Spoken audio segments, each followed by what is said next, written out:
Good evening and thank you for joining us. The Thunder Bay Regional Health Sciences Center is reporting a big increase in the number of COVID-positive patients inside the facility, both in the dedicated COVID-19 unit and in the ICU. The hospital also confirmed today that 30 staff members will soon lose their jobs after refusing to comply with the hospital's mandatory vaccine policy. Corey Nordstrom has more. The impact of COVID-19 is rising at the regional hospital. They're now at 33 active patients in hospital, up 7 from Thursday. And one more person is in the intensive care unit, bringing the total there to 9. It's a 208% increase since the end of December. That represents 105 new admissions with an average length of stay of 6.27 days. And in addition to that, 24% of all of those admitted to hospital will require some type of intensive care stay. Hospital officials have not expanded the designated COVID unit as of yet, but remain flexible. Crocker Ellicott is clarifying that some of the 33 active patient cases were originally admitted for reasons other than the virus. As of today, 80% of those admitted to hospital are admitted with a primary diagnosis of COVID or for COVID-related illnesses. 20% of those are admitted for other reasons. The regional currently has 95 staff off duty, either isolating or having tested positive for the virus, though it's actually been worse in the last week or so, reaching over 160. But the hospital has been fortunate enough to still meet the region's needs during that time. We've had staff that we're able to redeploy to different areas to ensure that we're able to manage the ongoing clinical care needs. In addition, with Directive 2 and the ramp down of services, that's enabled us as well to have more staff to be able to redeploy to areas of need. Meanwhile, it's been 1 week since all hospital employees needed to get at least their first dose to fulfill the regional's vaccine mandate. Crocker Ellicott originally thought they'd lose about 25 staff due to the policy. The actual number turned out 30 currently on leave of absence for not showing proof of vaccination and will eventually be let go. Job openings have been posted to replace them, but the door isn't completely shut on their return. Every single individual that we can encourage to look to the policy and reconsider, we'll work with them, absolutely. There's not if you don't do it now, you can never come back. Absolutely, we will welcome people back with open arms should they reconsider.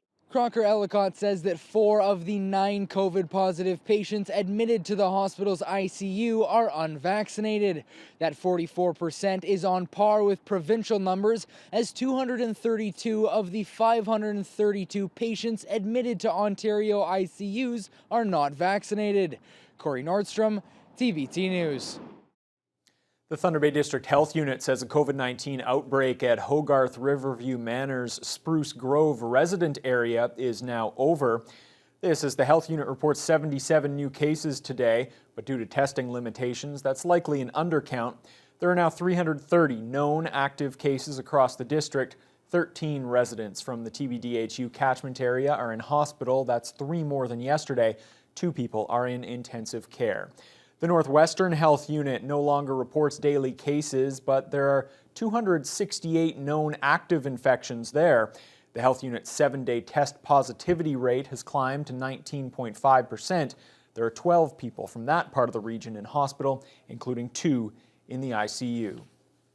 Hospital numbers have jumped back up across Ontario. More than 4,100 people are now hospitalized with the virus, and 590 of them are in the ICU. There are also 64 new deaths today. And just 10 days before COVID-19 restrictions are set to be eased, many business owners are proceeding with caution. Colin DeMello explains why. While shuttered businesses across Ontario are welcoming the reopening in 10 days, they are also worried about a potential setback. Really cautious about what they do and how much stuff they order and keep on hand, because no one wants to get into another situation where they're caught with a lot of stock. Premier Doug Ford outlined a reopening plan in 3 phases, beginning January 31st, that'll see capacity limits slowly phased out over the next 3 months. The go slow approach, health experts say, makes sense given where we are in the pandemic. A leveling off and a plateauing of hospital admissions, a leveling off and plateauing of ICU admissions.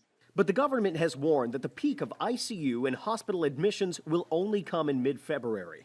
The situation is so precarious that the government will not say when operating rooms can once again reopen, as hospitals deal with record levels of patients and staffing shortages as well. People who work in the operating rooms have been redeployed to other areas of the hospitals because of issues around staffing and staff shortages. And so businesses have been warned the reopening could be paused if the situation worsens. It is really hard to be confident both as a business owner and as a customer when you hear, hey, things are going to be open, but we won't hesitate. And for business owners in particular, not knowing what those thresholds are that will trigger those decisions makes it really tough. In the meantime, businesses have been losing money and will continue to lose cash with capacity limits.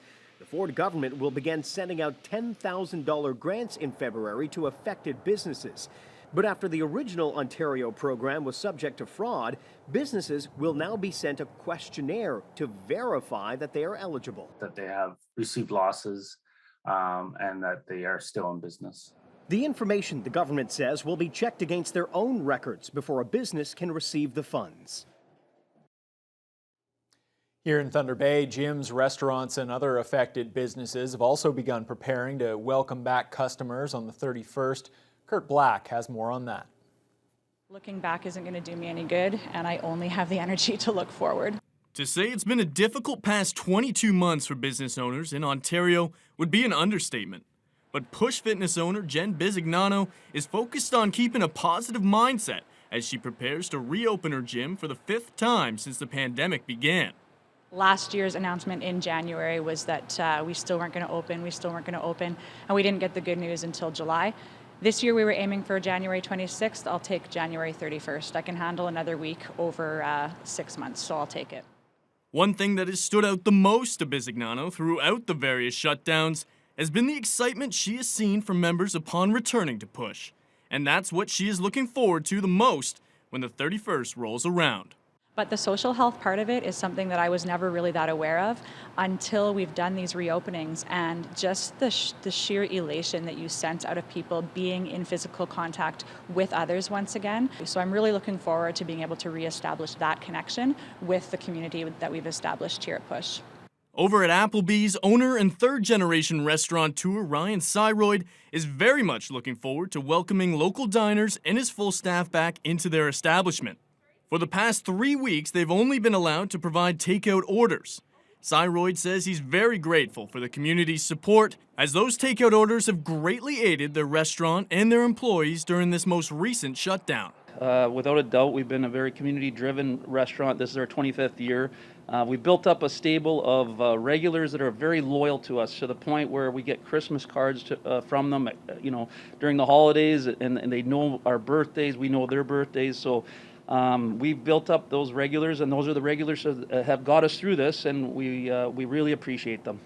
In addition to restaurants and fitness centers getting the green light to reopen to 50% capacity on the 31st, other places like movie theaters and casinos will also once again be able to resume operations at the end of the month.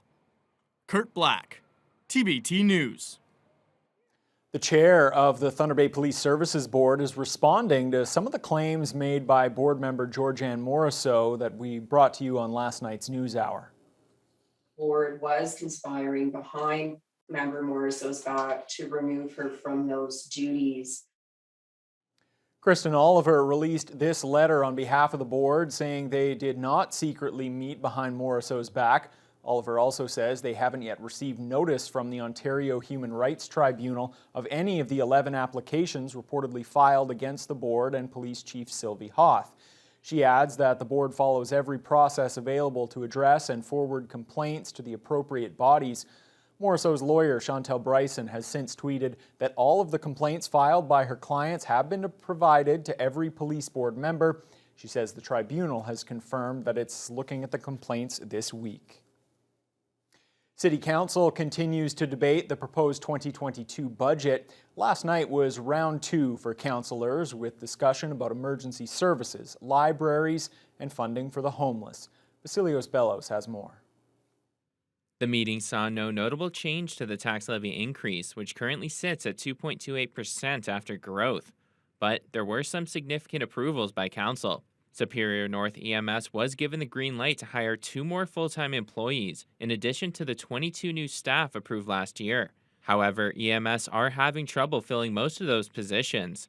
The mental health for emergency services was also discussed, with a new program costing $96,000 a year to provide paramedics and firefighters with access to a psychologist. Councillor Cody Fraser says he sees firsthand the benefits that come with this decision. I have many friends who are in emergency services, whether it's fire, EMS, or police, who are currently off on sick leave. And to be completely frank, the services that are provided currently are completely inadequate.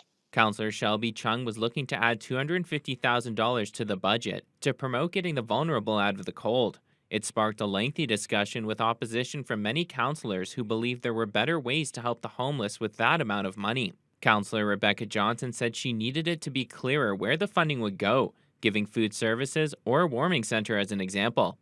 Come back to us with a plan and also with an approximate budget of what it's going to be. If it's going to be $1 million, then it's going to be $1 million. I don't think that 250 is really going to do it. But at the same point in time, think about how you are actually planning and how do you fiscally put a budget together. You don't just willy-nilly just add in 250 with no plan. The Thunder Bay Public Library also up for discussion, with the board hoping for increased funding. A large part of the money being asked for would revamp security at library locations, replacing reactive security officers with proactive in-house safety providers. Library Director of Resources Sherry Bray explains this will mean more situations being diffused, rather than seeing individuals put out on the street. That will also lead to less calls to police services and to fire services, because we'll try to address those issues in-house rather than relying on the police to address them. There's just one budget meeting next week, though it could have a significant impact. The potential police headquarters is on the docket, the project having a price tag of $56 million. Vasilios Bellows, TBT. Thunder Bay tourism officials welcome the news that the Scotties Tournament of Hearts will go ahead next weekend. But according to Development Officer John Cameron, having the event in a bubble will mean about $5 million of lost revenue for the city's economy. We are looking at a potential economic impact for the city of still around $3 million. Now, with the potential 5,000 fans that could have come here to watch over the 10 days, we are looking at $7.5 to $8 million.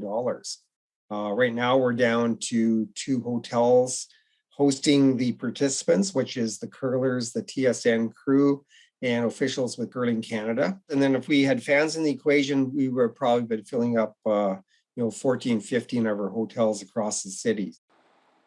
The local curling community is also losing out, as 10% of ticket sales and all money from 50/50 draws was going to stay here.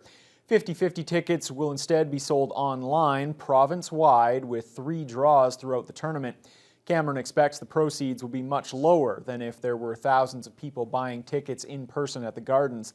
The 2023 Scotties has already been awarded to Kamloops, and while there have been reports that Thunder Bay could be a front-runner for 2024, Cameron believes the following year is more realistic. Breath and evaluate things. It's been a long process of over 2 years right now to get ready for what we have coming up. So 2025 is something that we know is potentially on the horizon. So and I think we would all like to see a full event here and really show what Thunder Bay is about as far as hosting a major event like the Scotties.